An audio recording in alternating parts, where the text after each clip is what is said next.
Habíamos dicho que la presión era la relación, presión era la relación de la fuerza con respecto al área sobre la cual se aplica, ¿cierto?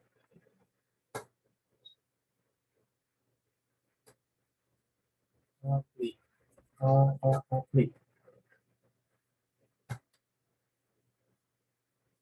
De esta definición se desprende todos los tipos de presiones que ustedes han escuchado, que presión hidrostática, que presión atmosférica, que presión isobárica.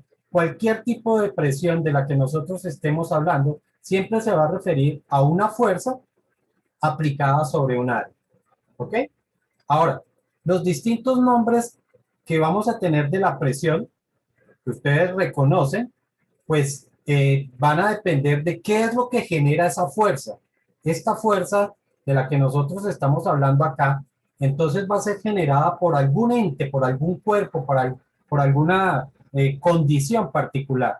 Entonces, dependiendo de esa condición, entonces nosotros vamos a tener las distintas presiones. Y de ahí precisamente viene la primer, o mejor, la segunda definición, que va a ser la presión hidrostática.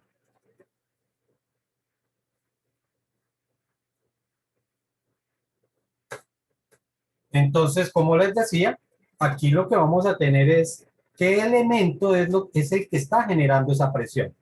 Entonces sabemos que este prefijo de hidros siempre se va a referir a líquidos, a fluidos, en general a fluidos, ¿ok? Por lo tanto, la presión hidrostática efectivamente es la presión generada por el peso de una columna de líquido. ¿Qué significa eso? Que si ahora nosotros tenemos un recipiente donde se contiene un líquido, entonces ese recipiente, o mejor, a ver si lo hago por acá, ese recipiente que contiene el líquido, esto no me permite mejorarlo aquí. Uy, no. Entonces, si yo tengo al interior de este recipiente, tengo un líquido, y dentro de ese líquido se encuentra un objeto. Sobre ese objeto entonces se va a formar una columna de ese mismo líquido. ¿Ok? Upa, ¿cómo percibo? Entonces, el peso de esta columna de líquido es precisamente la fuerza que se está generando sobre el objeto. Entonces, a esa fuerza, o mejor, la fuerza generada por ese peso es lo que va a generar o lo que va a producir la presión hidrostática. Entonces, habíamos dicho que la presión se puede calcular como fuerza por el área, ¿cierto? Ahora, la fuerza precisamente depende del peso de ese líquido y sabemos que el peso se calcula como masa por gravedad. Y esto Profe, multiplicado por esta área. ¿Alguien iba a preguntar algo? profe, ¿no habíamos dicho que la presión era fuerza sobre área? Perdón, tienes razón. Fuerza sobre área. Muchas gracias. Fuerza sobre área. Muy bien. Parece que alguien sí está concentrado. Fuerza sobre área. Entonces, si nosotros, o mejor, a partir del concepto de densidad, si nosotros recordamos el concepto de densidad, decía que eso era igual a masa sobre volumen, ¿cierto? La densidad es igual a masa sobre volumen, por lo tanto el volumen que divide lo paso a multiplicar y me queda que el volumen multiplicado por la densidad es igual a la masa. Si esto lo reemplazo en la ecuación de presión, me quedaría que la presión es igual al volumen. ¿Qué volumen será? Pues el volumen de ese líquido multiplicado por la densidad, nuevamente la densidad de ese líquido, por la gravedad dividido entre el área. ¿Ok? Pero ese volumen de líquido tiene una forma general. ¿Recuerdan cómo se llaman esas figuras cuyas bases se proyectan verticalmente? Prismas. Prismas, correcto. El volumen del que estamos hablando es precisamente el volumen de un prisma. ¿Y cómo se calcula el volumen de un prisma?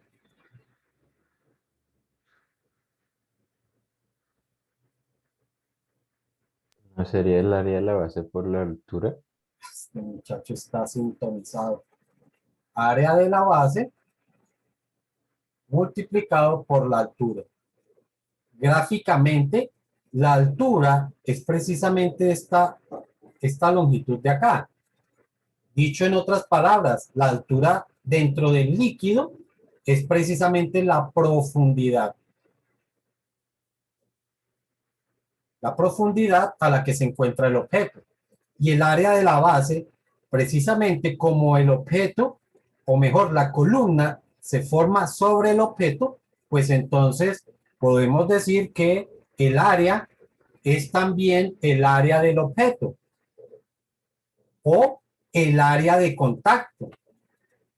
Entonces, puedo escribir la ecuación de presión como el área de la base, que es nuevamente el área de contacto, multiplicado por la altura o profundidad del líquido y multiplicado por la densidad del líquido, y esto multiplicado por la gravedad. Todo sobre el área de contacto. Pero ya dijimos que el área de la base es exactamente la misma que el área sobre la cual se está aplicando esa fuerza. Por lo tanto, se pueden cancelar. De tal manera que la presión hidrostática, que la vamos a escribir de esta forma, la podemos calcular como la profundidad a la que se encuentra el objeto o el punto sobre el cual queremos calcular la presión, multiplicado por la densidad del líquido y multiplicado por la gravedad. Y aquí tenemos entonces la ecuación de la presión hidrostática. ¿Ok? Pregunto, ¿será que la presión hidrostática será igual a cualquier profundidad? ¿A cualquier profundidad? No, señor. Oh, lógicamente no, ¿cierto?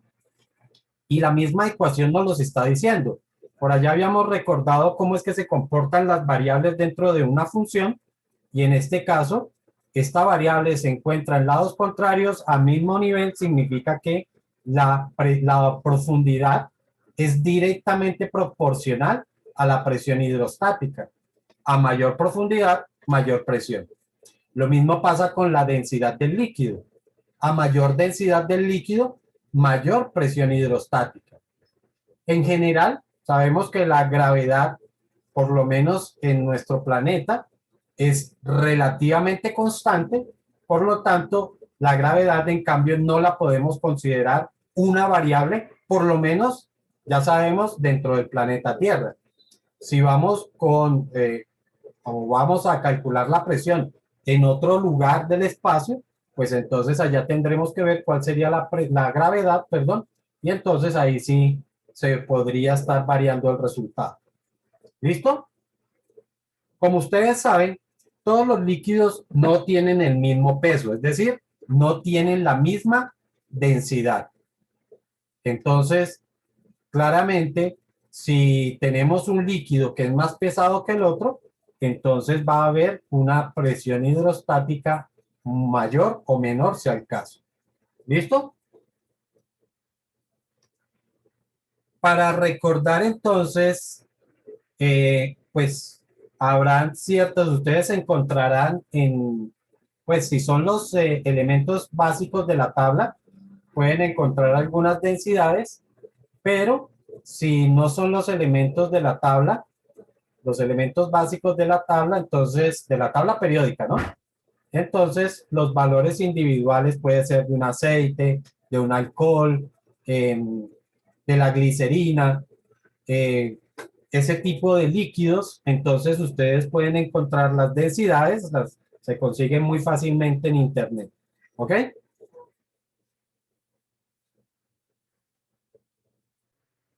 Listo. Entonces, veamos un ejemplo.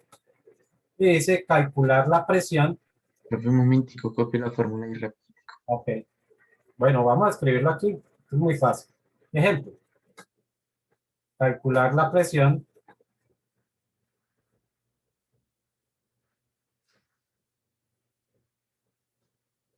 hidrostática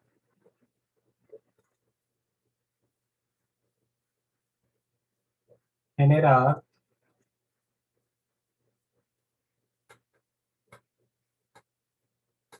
en el mar. Ya sabemos que estaríamos hablando de agua salada, cuya densidad es de 1,03 gramos por centímetro cúbico. En promedio, ¿no? Porque si se habla del mar muerto, la densidad es mayor. A una profundidad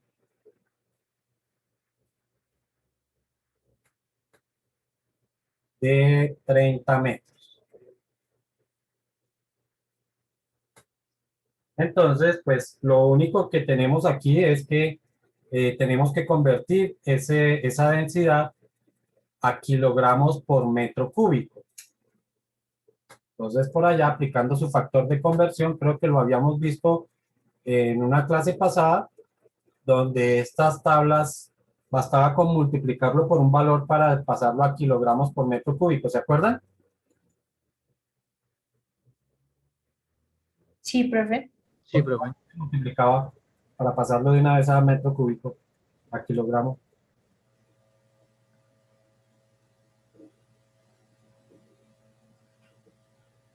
Profe, no era por mí. Sí, señor. Sí. Entonces, si este valor lo multiplico por 1000, ya lo tengo en kilogramos por metro cúbico, por lo tanto la presión hidrostática sería igual a la profundidad, que son 30 metros, multiplicado por la densidad, 1,03 multiplicado por 1000, pues sería 1030, y multiplicado por la gravedad, que son 9,8. La presión hidrostática con estas magnitudes, pues también la vamos a expresar en pascales.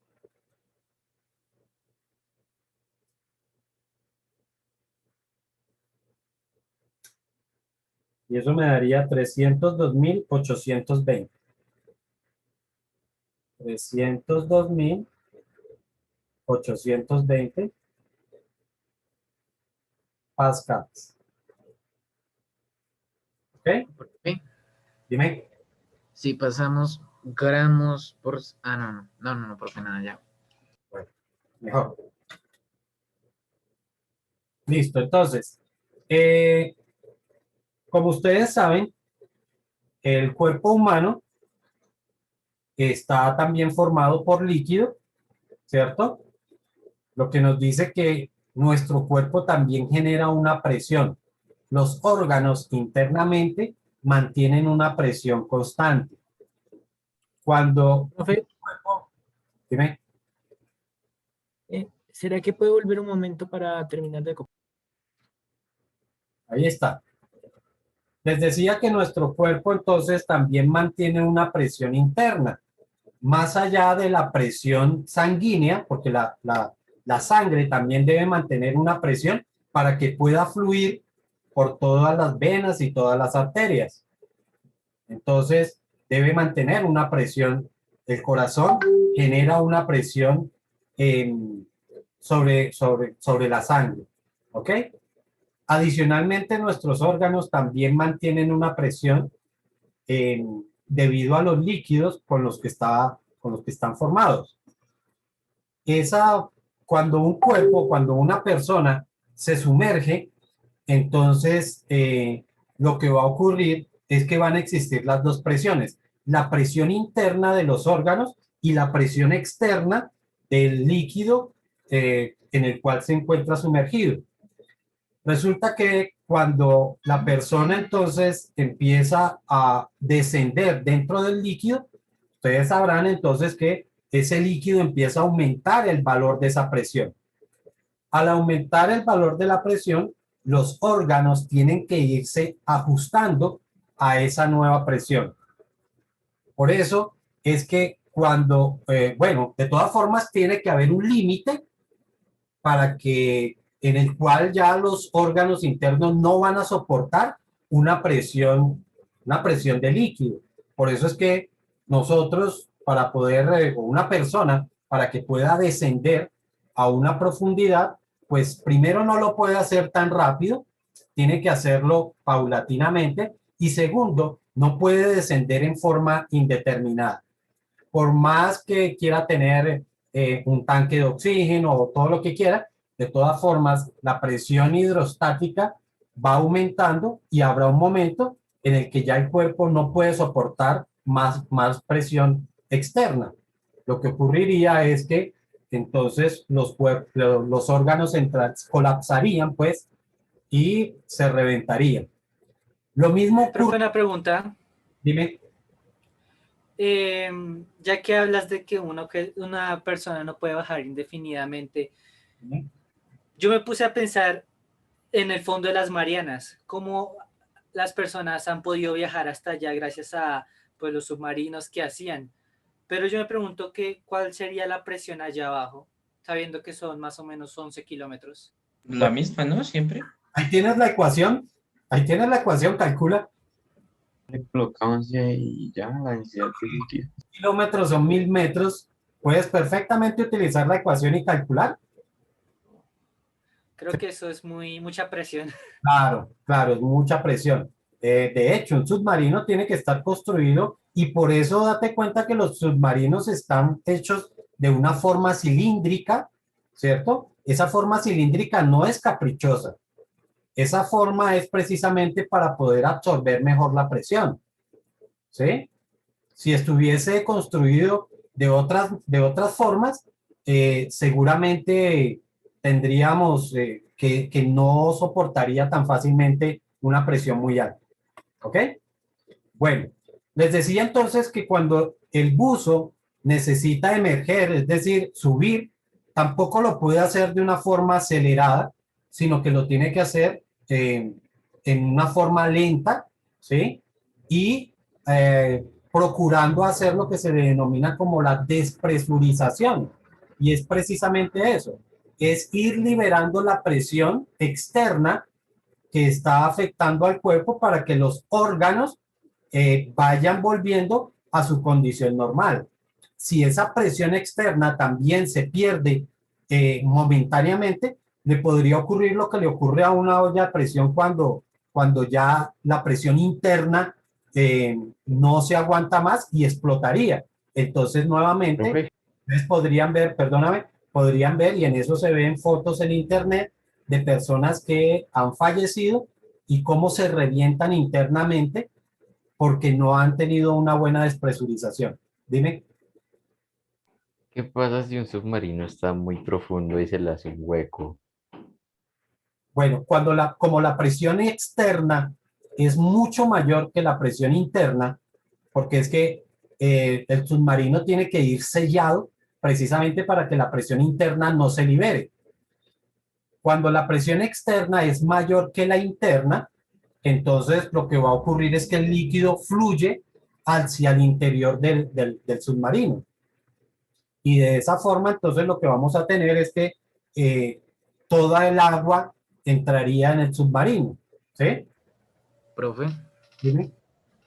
pues creo que me acordé que, pues yo escuché una vez que lo mismo, o sea, como de que la presión cuando alguien está cayendo de forma en paracaidismo y no activa como el paracaídas a cierta temperatura, puede que la presión como que explote los órganos. Entonces me preguntaba que si, pues, como en el agua, si la presión externa pues, del mar es mayor que la del submarino y ahí entra el agua, entonces, ¿cómo sería la de un avión cuando, pues, por eso dicen que no abrir como las ventanas? Si te has dado cuenta que en el caso y en el caso de los aviones, mira que qué pasa con las personas, tienden a quedar por dentro o a salir del avión. Si no estoy mal a salir. Ah, ok. Entonces, qué podemos asumir de la presión? ¿Será mayor la presión interna o la presión externa? Interna es mayor. Entonces, en este caso, la presión interna es mayor que la externa. Por eso, efectivamente, los cuerpos tienden a salir de los aviones. ¿Ok? Listo, profe. Aquí se da es digamos que una condición contraria y ahorita vamos a ver, a recordar algo sobre la presión atmosférica y vamos a ver entonces por qué eso se da al contrario. ¿Listo? Bueno, entonces eso es lo que es presión hidrostática. Lógicamente, un submarino que, que puede descender en agua dulce, en lo que conocemos como agua dulce, que no es porque tenga azúcar, sino porque no es salada, es agua normal, pero se le dice agua dulce, no podrá descender a la misma profundidad en el océano, porque sabemos que en el océano la densidad estaríamos hablando de agua salada y la densidad del agua salada es mayor que la densidad del agua dulce. Por lo tanto, no podría descender a la misma profundidad. Si venimos a este ejercicio que acabamos de hacer, ¿cierto? Entonces veamos el caso contrario. Entonces, ¿a qué profundidad? Sí, o mejor, propongámoslo así. Si eso que era lo que estaba descendiendo, una persona. Ah, ok, bueno. Si solo se pueden resistir, se pueden resistir presiones hasta, ¿qué valor fue el que nos dio? 302.820. 302.820 pascales. ¿Hasta qué profundidad podría descender? ¿Hasta qué profundidad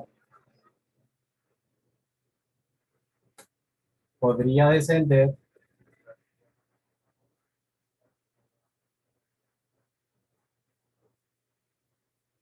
en agua dulce?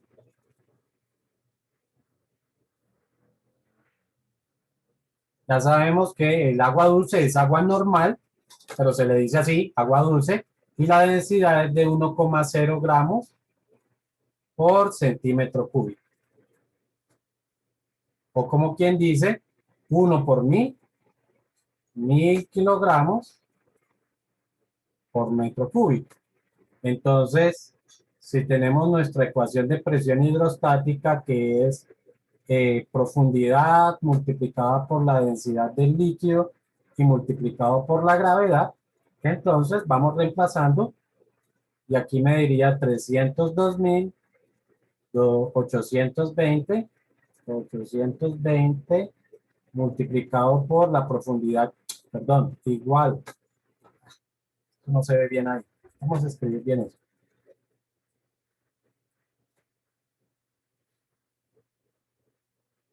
302.820 sería igual a la profundidad que no conocemos multiplicado por la densidad del líquido, que sería 1.000 esta vez, y multiplicado por la gravedad, que son 9,8. El 1.000 multiplicado por 9,8 pasaría a dividir, entonces me quedaría 302.820 dividido en 1.000 por 9,8, pues serían 9.800. Y ahora sí vamos a tener nuestro valor de profundidad.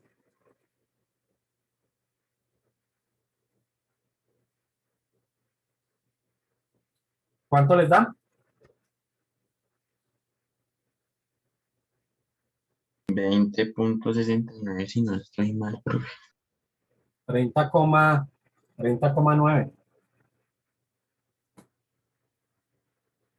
Está como grave ese cálculo. Quiere decir que efectivamente en agua dulce podría descender un poquito más, casi 1 metro, debido a que tiene menor densidad. ¿Listo? Ok. Y entonces ahora vamos a ver lo que es la presión hidrostática.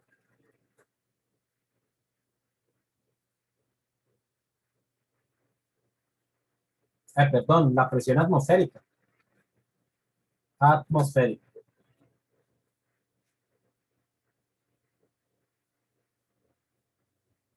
Entonces, así como la presión hidrostática es generada por el peso de la columna de líquido, entonces la presión atmosférica es generada por el peso de la columna de aire, ¿sí? Es decir, atmósfera. Por eso es que se denomina atmosférica. Entonces, en este caso, si consideramos aquí la superficie terrestre, entonces encima vamos a tener las capas de aire y esas capas de aire tienen un peso. ¿Ok? Ese peso entonces va a afectar a la presión que nosotros sentimos en un lugar determinado. ¿Ok? De acuerdo a eso, entonces, ¿qué podríamos pensar? Si sabemos que Bogotá está a 2.600 metros de altura y Cartagena está a 0 metros de altura, ¿dónde hay mayor presión atmosférica?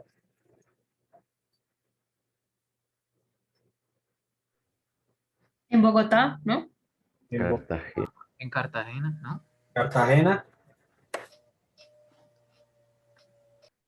A ver, ¿qué creen ustedes? Ya tengo dos voces. ¿Quién se apega a Bogotá? Cartagena. Yo creo que Bogotá, pero no sé.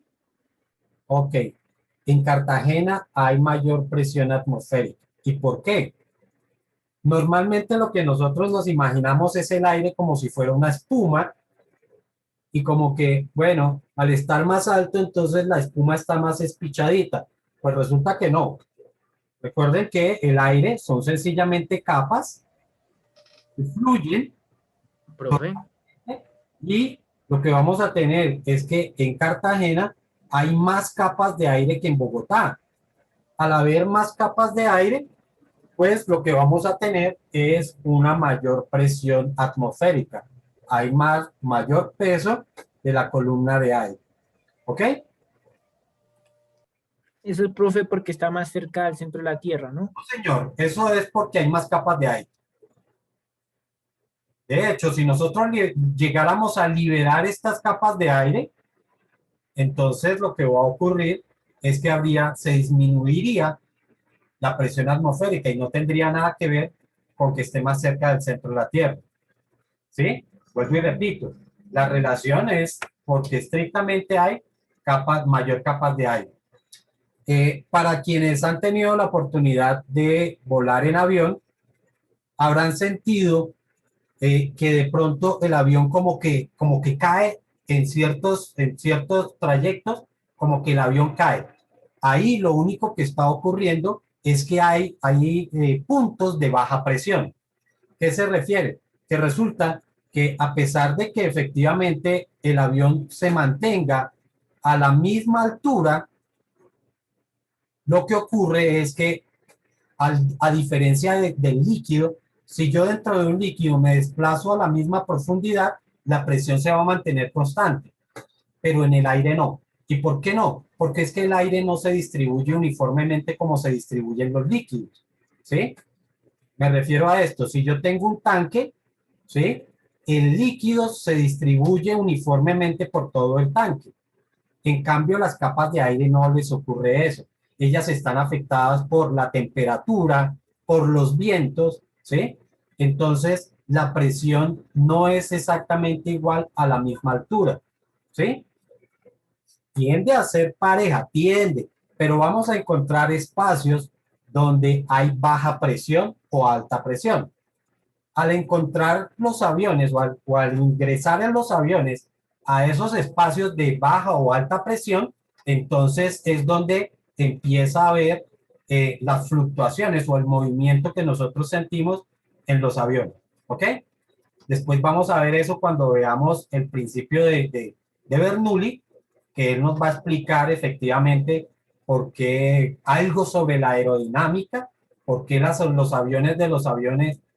aletas, perdón, de los aviones están hechas como están hechas, o por qué los spoilers de los carros igual están hechos es en forma contraria. Entonces, eso nos lo va a explicar o lo vamos a ver allá cuando veamos ese principio de Bernoulli. Por ahora, recordar o entender que existen, dentro del aire existen esos espacios de baja o alta presión, donde cuando el avión entra en esos espacios, entonces puede sufrir algún tipo de turbulencia. ¿Listo? Dime. Entonces, ¿podría decirse que la presión atmosférica y la altura son inversamente proporcionales? Efectivamente, son inversamente proporcionales. Ahí hay una relación inversa entre ¿La ellas. presión atmosférica y qué? Y la altura son inversamente proporcionales. A mayor altura, menor presión. Ahora, si yo estoy dentro de un líquido,